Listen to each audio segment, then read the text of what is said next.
তোমাদের কাছে একটা কথা বলতে চাই যে সময় আমার জীবনের থেকে, সময় তোমার জীবনের থেকে, প্রত্যেকটা মানুষের জীবন থেকে যে সময়গুলো চলে যাচ্ছে, সেই দিনগুলো তো আর ফিরে পাবো না।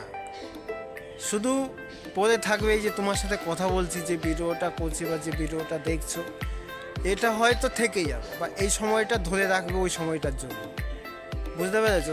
এই সময়টা এখন যে তোমার সাথে কথা বলছি, বা আমার ভিডিওটা যে দেখছো, বা আমাকে যে দেখছো, বা যে ভিডিওটা শেয়ার করছো, তাদের কাছে একটা কথা বলবো যে তুমি যে সময়ে তুমি শেয়ার করবে বা কমেন্ট করবে, সেই সময়টা কিন্তু এখানে লেখা থেকে যাবে।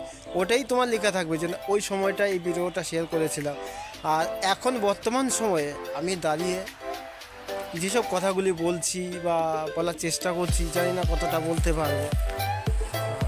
তাই সেই ক্ষেত্রে তোমাদের একটা কথাই বলবো যে সময়কে কাজে লাগাও। সময় কোনো একটা মেয়ের জন্য সময় নষ্ট করছো, বা কোনো মেয়ে কোনো বয়ফ্রেন্ডের জন্য সময় নষ্ট করছো, হয়তো তার জন্য কাঁদছো। হ্যাঁ, সেটা আমার জীবনে এসছে, আমি আমার বহুত কেঁদেছি, বহুত কিছু করেছি। তো সেই ক্ষেত্রে পরবর্তী সময় ভেবে দেখলাম যে পুরো সময়টাই হলো = 0, আর কিচ্ছু না। কেউ কারোর জন্য আটকে থাকে না, কেউ কারোর জন্য সময় নষ্ট করে না। যে বোঝে সে কখনো কারোর জন্য কোনো সময় নষ্ট করবে না। ঠিক আছে? সময়টা খুব মূল্যবান সম্পদ। ঠিক আছে? যে দিনটা চলে যায় সে দিনটা কোনো দিন ফিরে আসবে না, কোনো দিন ফিরে আসবে না। তুমি আজকে কি করেছো না করেছো সেটা হয়তো কাল তুমি ভুলে যাবে, বা তোমার সঙ্গে যারা থাকবে প্রত্যেকটা মানুষই ভুলে যাবে। হয়তো এমন কোনো দিন আসবে, হয়তো আজকে তুমি খারাপ সময় কাটাচ্ছ, সে খারাপ সময়টার জন্য একটা সময় কি হয় যে আজকে তুমি কোথাও কোনো জায়গা থেকে একটা সাকসেসফুল পেয়ে গেলে, বা কোনো কাজ বা কোনো কিছু থেকে তোমার জীবনটাকে একটু পাল্টে গেল, কিন্তু তখন তুমি একটা জিনিস অনুভব করবে যে একটা সময় তো আমি এদের জন্য কিছু করতে পারিনি, বা এরা আমার সাথে এরকম খারাপ ব্যবহার করেছে, এটা চেয়েছিলাম, যার জন্য চেয়েছিলাম সেটা হয়তো পাইনি। সেই সব দিক থেকে আমি তোমাদের একটা কথাই বলবো যে মানুষ চেনো, মানুষ জানো, আর সময়কে তার সাথে সাথে কাজে লাগাও। সময়কে কাজে না লাগাতে পারলে সময় তোমায় ছেড়ে চলে যাবে, সময়কে তুমি ধরে রাখতে পারবে। তাই প্রত্যেকটা মানুষ তার প্রত্যেকটা জীবনে প্রত্যেকটা মুহূর্ত, প্রত্যেকটা সময় তুমি কাজে লাগানোটাই সবচেয়ে বড় কঠিন।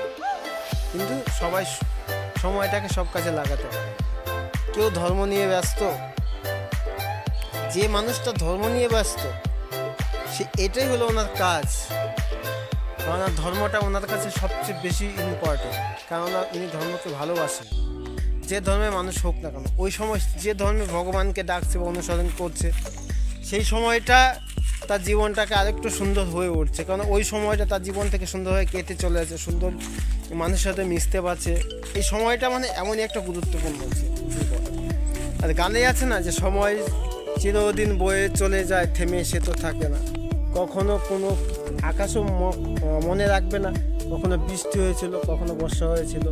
তাই প্রত্যেকটা মানুষেরই একটু সময়কে কাজে লাগাতে হয়। আর তাছাড়াও আর কিছু আছে যে বর্তমান সময়, এই বর্তমান যে অতীতকে ছেড়ে এসছো, বর্তমান আসছে, ভবিষ্যৎ আসবে, তার সামনে কি আসবে জানি না। মানুষের জীবনের কথা কেউ কখনো কাউকে বলতে পারবে না, বোঝাতে পারবে না, কিন্তু মানুষের সঙ্গে শুধু থেকে যাবে তার কষ্ট, দুঃখ, যন্ত্রণা, বেদনা, এইসবই থেকে যাবে।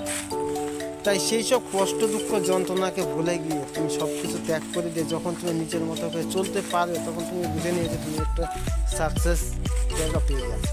তো সেই জায়গাটা পেতে গেলে তোমার জায়গাটা তৈরি করতে হবে। অতএব তৈরি করতে গেলে তোমার স্ট্রাগল করতে হবে, চেষ্টা করতে হবে, অর্থাৎ সময়ের সাথে সাথে সময়ের মূল্য দিতে হবে। সময়ের মূল্যটা সবচেয়ে ইম্পর্টেন্ট। তাই বলছি বন্ধুরা, সময়কে কাজে লাগাও। সময়টা একটা সময় আমার হাতে অনেক সময় ছিল, তখন বুঝতাম না যে সময়ের কি মূল্য বা কী দাম। যারা গুরুত্বটা বুঝতে পেরেছে তারা আজকে অনেক দূর পৌঁছে গেছে। হয়তো আমি কোনো সঠিক কাজ করতাম না, খেতে পেলাম না পেলাম চলে যেত, কি হবে না হবে এসব নিয়ে কোনো কিছুই ভাবতাম না। বর্তমান সময়ে আমি যখন একটু বুঝতে শিখেছি যে না, বাস্তবে আমার জীবন যুদ্ধের লড়াই করতে হবে। সেই জীবন যুদ্ধের লড়াইটা সবচেয়ে বেশি গুরুত্বপূর্ণ। আর জীবন যুদ্ধের লড়াইটা করতে গেলে তোমাকে সময়কে অবশ্যই কাজে লাগাতে হবে। তাই বলছি বন্ধুরা, তোমরা সময়কে অবশ্যই কাজে লাগাবে। সময় যদি একবার চলে যায় আর ফিরে পাবে না, আর কোনো দিন তুমি ফিরে পাবে না সেই সময়টা। সময়টা খুবই ইম্পর্টেন্ট একটা জিনিস, খুব গুরুত্বপূর্ণ জিনিস। তাই বলছি সময়ের মূল্য দিতে জানো, সময়ের সাথে সাথে চলতে জানো। ভালোবাসার মানুষকে মনের মতো করে তুলতে গেলে তোমাকে সময়কে কাজে লাগিয়ে পয়সা রোজগার এবং তোমার জায়গা তৈরি করতে হবে ভবিষ্যতে। কথা ভেবে তুমি সামনের দিকে যখন এগিয়ে চলবে, তোমার জীবনটা খুবই সুন্দর হবে। ঠিক আছে, বুঝতে পেরেছি। আর এছাড়াও তোমাদের কাছে একটা কথাই বলতে চাই যে ভালোবাসার পেছনে ছোট না, কেননা ভালোবাসা কিচ্ছু নাই। পয়সা নেই তোমার কাছে, কোনো ভালোবাসা নেই। যখন পয়সা থাকবে তোমার কাছে হাজার হাজার ভালোবাসা মানুষ আসবে। মানুষে অনেকেই বলে যে না আমি ওকে ছাড়া বাঁচবো না, ও বলে ওকে ছাড়া বাঁচবো না, কিন্তু একটা সময় আসে যে সবাই সবাইকে ছেড়ে চলে যায়। তাই শূন্যতার জায়গা শূন্যতাই থেকে যায়, পূর্ণতা পায় না। আর পূর্ণতা তখনই পাবে যখন তোমার কাছে টাকা থাকবে। যখন তোমার কাছে টাকা থাকবে তখন তুমি পূর্ণতা পাবে, শূন্যতার থেকে অনেকটা পূর্ণতা পাবে। পূর্ণতা পেতে গেলে পুরো লড়াইটাই তোমার করতে হবে, বেঁচে থাকতে পারবে। যদি পারো অবশ্যই কমেন্ট করে জানাবে। জানি না কতটা বলেছি বা বোঝাতে পেরেছি বা বলতে পেরেছি। এই যে ভিডিওটা করার কারণ, ভিডিওটা করার পেছনে একটাই কারণ যে একটা সময় ছিল যে জীবনের প্রত্যেকটা মুহূর্ত না খুব সমস্যা প্রবলেমের মধ্যে গিয়েছে। আজকে কথাই বলছি, আজকে আমি একটা স্টুডিওতে গিয়েছিলাম একটা গান রেকর্ড করতে। তা গানটা রেকর্ড করেছি, ভোকাল যেটা হয়েছে সেটা দিয়েছি, জানি না কতটা কী হয়েছে। বললো তো বেটার হয়েছে। এবার কী হবে, কী করবে এবং সব কিছুই তোমাদের উপরে নির্ভর করবে। তোমরা যেমন ভালোবাসা দেবে সেরকমই ভালোবাসা আমি পাবো। কেননা গান তো সবাই লিখতে পারে না, সবাই গাইতে পারে না, বা চেষ্টা সবাই করতে পারে। আর সেই চেষ্টাটাই আমি করেছি বা করতে চলেছি। সামনের দিনে আরও কিছু করার ইচ্ছে আছে, জানি না কি হবে সেটা। সব কিছুই বন্ধু তোমাদের উপরে নির্ভর করে। তাই তোমরা যদি সহযোগিতার হাত বাড়িয়ে দেয় সব কাজই সাকসেস হবে। সাকসেস ছাড়া, তোমাদের ছাড়া গান বা কোনো কিছু ভালোবাসা কোনোদিনই পাওয়া যাবে না। আর সবাই ভালো থেকো, সুস্থ থেকো। তার থেকে বড় ইম্পর্টেন্ট হলো তুমি তোমার জন্মদাতা এবং জন্মদাত্রী অর্থাৎ মা এবং বাবাকে যথেষ্ট ভালোবাসো। তাহলে দেখবে সারা পৃথিবীটাই তোমার কাছে